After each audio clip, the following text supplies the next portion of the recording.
This is Dr. Lou Sella.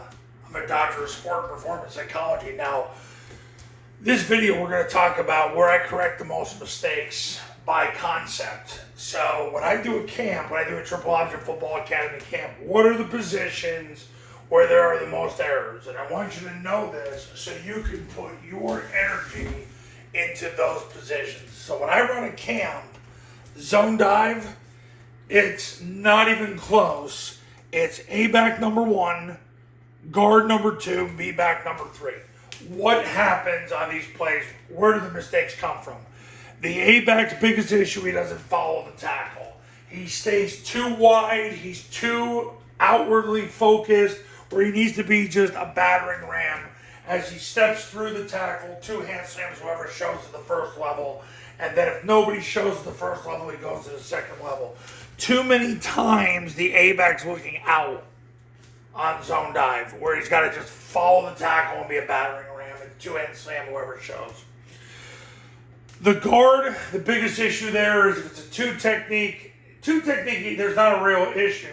The biggest issue is if he doesn't fire off the ball and get his hands tight through the sternum. If it's a 3 technique, he's got to zone out and then take his second step and strike through the sternum. He's got to make a 3 technique, a 2 technique at the snap. If it's a 2-eye, he does the same, but he's got a greater margin of error to make the 2-eye a 2 technique because the 2-eye is trying to play the A gap. The tackle would be number 3. The biggest issue with the tackle is his toes turn, and he uses his outside hand to try to help with the guard, which he has no room to do it. He's got to shuffle, get behind the guard, and block the guard's spine with his inside hand. He's got to keep his outside hand free. Because as soon as he turns his other hand in, yeah, he thinks he's getting more power, but he gets his tail in the hole, and he actually makes the triple team worse. You could say the same argument with the center. A lot of times the center could do the same thing with his backside hand, but I find that more issues are caused by the tackle because the tackle really has to be specific with his feet and with his hands. So he's number 3. Number 4 is the B back. Biggest issue with the B back is he spills the ball outside the A back. The ball's got to run between the tackle and the A back, and then he gets vertical to the end zone. That's got to happen. Those are the biggest mistakes I see on zone dive. Now, we go to follow. What ends up happening is because they already understand zone dive, you don't really get as many mistakes with follow. The other thing is follow takes a lot of pressure off everybody, and I think that's a big reason why Army runs so much of it, because it takes so much pressure off everybody because you get the extra blocker. Where do I correct the most mistakes? It's not even close to the B-back. The B-back is going to kick the first guy off the tackle. If there's nobody to kick, he leads through.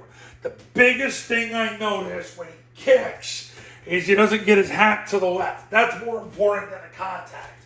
He's got to get his hat to the left, then strike with the right forearm, then drive that player out of bounds. Now, if there's nobody to kick and he leads, the biggest thing I notice when he leads is he blocks air. No, you're deliberately going to the mic. You're blocking whoever's taking the dive, and don't you worry, somebody's taking the dive. The problem in high school is sometimes you have 10 guys take the dive and 1 guy play the quarterback. So you got to make sure the B-back doesn't block air. He's either blocking the C-gap player or he's blocking the mic. That's the point of emphasis. That's what I'm constantly correcting. But by the time we get to follow, the A-back's already following the tackle and 2 hand slamming whoever shows. So follow takes a lot of pressure off everybody. And yeah, a lot of it's the installation order, but B-back is the position where I correct the most mistakes. Not the quarterback. All the quarterback does is take the snap, jump back, and follow the B-back's leverage. B-back kicks, he runs inside. B-back leads, he stays on his play side hip, which is the right hip in this case. Okay, now let's take a look at midline triple option. On midline triple option, the players where I have to correct the most mistakes, it's not even close. It's A-back and it's quarterback. The A-back's got to identify the run support. So to identify the run support, He's got to know where 1 and 2 are. He's got to know where the corner is. He's got to identify the extra player. And then he twirls and blocks the extra player. But because he's got to identify, it takes the most amount of coaching. And for players that a lot of times just, they go up there and they get absent-minded, he's the player that matters the most. Quarterback, obviously, because he's got to cancel 2 people with the football, and because of that, he's got to identify 1 and 2, but he's got to make sure he doesn't gaslight himself with what 1 and 2 do. It's the B-back's ball unless 1 cancels the B. How do you know 1 cancels the B? He stays on his side of the line of scrimmage and comes down to take the B back. You don't overcomplicate it more than that. How do you know number 2 is going to tackle the quarterback? Quarterback recognizes that if he can get his inside knee through the crotch of the quarterback's got to immediately stop his feet and then flick the ball. Stop his feet, flick the ball. Because he's got to get his body under control. And then he flicks it, not out of control. He doesn't have to do it fast with his hand, but he flicks it so the A-back turns up on the 4th step, catches the pitch, hits the seam and score. The position, if I had to pick a third for this, it's the backside A-back, because once you pitch the ball, I think a lot of these players don't realize how fast it happens. They hammer, double drive, turn up, get their eyes on the quarterback, catch the pitch, hit the seam and score. Turning up on the 4th step is the biggest thing that backside A-backs don't do because they don't understand the urgency involved. And they get so flat on their 4th step. So they've got to turn up inside. A lot of times, you're better off putting a coach right here and making him turn up at 60 degrees, getting his eyes on the quarterback. They're the 3 positions that I have the most corrections, because tackle, you pretty much tell him where he needs to go. Guard is either doubling or he's veering inside. Center always is doubling, and the backside guard, bottom line is if he cancels the backside A gap, you're fine. Backside tackle, if he cancels the backside B gap, you're fine. So it generally becomes the 2 A's and quarterback. Now, for Rocket, where I make the most corrections is quarterback, backside A-back, and guard. They're the 3. Because quarterback, it's always about pitching the ball wide enough. And when does the quarterback not pitch the ball wide enough? When he takes his steps, his first step's got to swing around at 90 degrees. It's like running the wing tee down play. His second step's got to come all the way around. When his foot hits the ground, he underhands the ball. Now, a lot of high school quarterbacks, they whip their hands above their face and the ball travels too high. You don't want that. You want low, tight knuckles. Tossing the ball is more of a skill than people think. I've said this for decades. It's more of a skill than people think. Now, the backside A-back, the biggest issue with him is he doesn't move fast enough. The cadence is down, ready, set, hut. On the arm ready, he's got to hammer, double drive, and then go 90 degrees as fast as he can. He's going to end up reaching for the ball, not looking back in for the ball, because that slows him down. He's got to reach for the ball where he grasps it, run to the sideline, run to the end zone. A lot of times the A-back doesn't do that. He just is too abstract.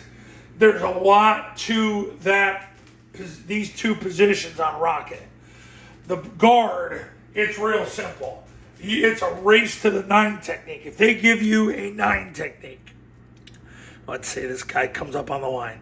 He's got to come and get his inside knee through his crotch, inside hand to his stomach, 4-inch northbound steps. That's the block on the Rocket. I can tell you this from my life experience and my clients. If the guard can get positional leverage on the 9 technique, you're going to get people on Rocket. You're going to get people on Rocket. I correct with the play side guard next after the quarterback and the backside A-back. Generally, it's pretty close between the quarterback and the backside A-back. What's 1 and 2? The guard would be number 3. You don't usually have as many issues with the tackle because the tackle's blocking who's in the alley, and it's not the 9 technique. If you can't run past the 9 technique, you need to go play on the bench. Not good enough in this offense. You got to be quick to play in this offense. There's no doubt about it. You don't usually deal with issues with the receiver, and because the receiver is all about positional leverage, whether you do this on a spread or flex. It's the quarterback, the backside A back, and the play side guard. They're the three players you're going to correct the most. So there you have it. That's it's a long video, but this is what shows you Flexbone football where I correct the most mistakes. So overall, by position, and I'm going to be honest with you, it's guard. The most coaching I do is with guard and quarterback. On zone dive, it's B-back. Well, guard, look, the bottom line is this. If your guards are spazzes, you're going to have a spaz program. Bottom line. Your best players got to be your guards. Then you can build it with 9 skilled players from there. So, but there you go. That's on what you got to focus. Without getting into too much paralysis by analysis, because this now is an 11-minute video, we're going to end it there. So now you know where the mistakes are. Now you know what to emphasize, prioritize, look for. Coaches, you want to win big in 2026, pick up the phone and give me a call right now. It's not too late. The Triple Option Football Academy. If you become a client this morning, you and your staff are going to watch the 3-step clinic in the online classroom immediately thereafter. Then I'll do a webinar with you and your staff. Usually it takes about an hour. Then you can start installing it with your players. You can have this entire offense installed in full by tomorrow. But it's up to you. You got to pick up the phone and call right now, and we'll get it done. You'll have the whole offense in with your players and coaches by tomorrow.